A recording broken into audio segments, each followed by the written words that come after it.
রাধে রাধে বন্ধুরা, আজ সরস্বতী পুজো। সকালবেলা পুজো টুজো হয়ে গেছে, এখন চলে এসেছি। আমাদের নিয়ম যেটা আছে সেটা করব। আজ দুটো নিয়ম আছে, প্রথমে একটা একটা করে শেয়ার করব। প্রথম নিয়মটা একটা শেয়ার করে, এই দেখো দুধ। আজকে আমাদের পিঠালি খেতে হয়, তাই আমি এখন এই দুধ দিয়ে এখন আমি পিঠালি করব। কীভাবে করি চলো তোমাদের সঙ্গে সেটা আমি শেয়ার করব। এই দেখো বন্ধুরা, প্রথমে আমি দুধটা বসিয়ে দিলাম, 2 প্যাকেট দুধ ঢেলেছি। এটাকে আমি একটু ভালো করে জাল দিয়ে নেবো। আজকে আমাদের দুধ পিঠালি খেতে হয় আজকের দিনে, চলো করে নিই। এইদিকে আমি নিয়ে নিলাম অল্প একটু চাল গুঁড়ো, তার মধ্যে আমি দিয়ে দেবো খানিকটা পরিমাণে জল। জলটা দেওয়ার পরে আমি এটাকে ভালো করে একটু ঘেটে গুলিয়ে নেবো, যাতে কোনো দলাটা না থাকে। এটা দিয়ে আমরা পিঠালি করি।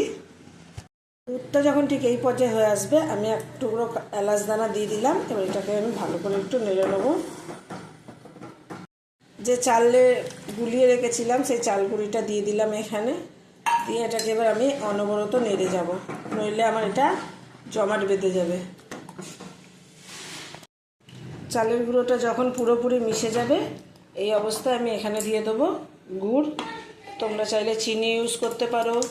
আমি একটু গুড়টাকে গলিয়ে নিয়েছি, এটা তোমার পাটালি গুড় ছিল। গুড়টাকে আমি একটু হালকা গলিয়ে নিয়েছি।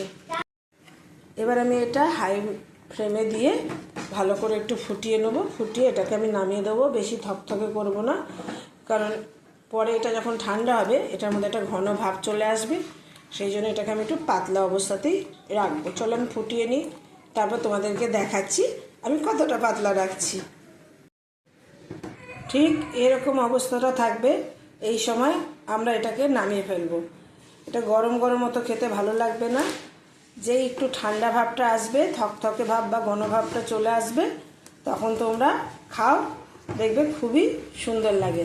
আজকে হচ্ছে সরস্বতী পূজা, আজকে আমাদের এটা খেতেই হয়। এটা আজকে আমাদের নিয়মের মধ্যে পড়ে।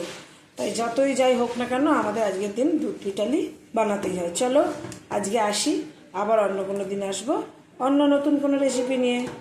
রাধে রাধে।